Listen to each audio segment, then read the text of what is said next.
L'intérieur de Photoshop, le panneau qui va nous intéresser, c'est le panneau de montage. Donc, on le trouve dans Fenêtre montage. Dans les versions antérieures de Photoshop, dans CS5 antérieure, ça s'appelle la palette d'animation.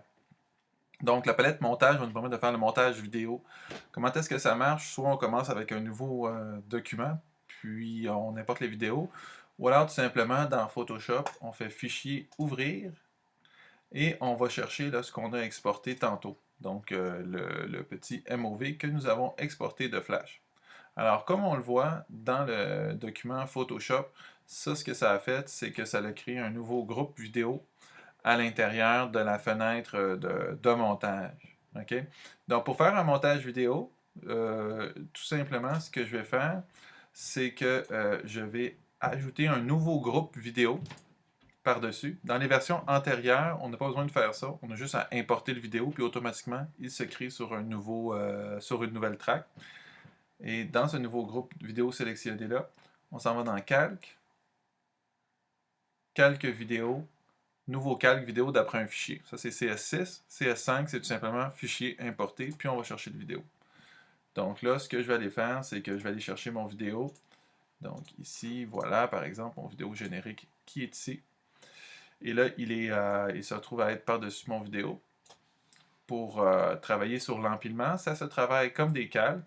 On peut le prendre, puis on peut le déplacer, puis le mettre en dessous comme ça. Alors, comme on le voit, j'ai mon vidéo de Flash qui est par-dessus mon vidéo Photoshop. Ce qui est intéressant aussi de faire avec ça, c'est qu'on peut travailler avec des calques normales.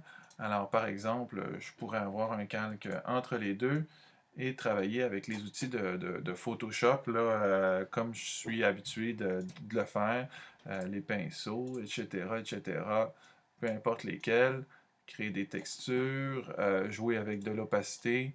Et ça, ce que ça va venir faire, c'est que ça va travailler dans l'empilement vidéo, n'est-ce pas?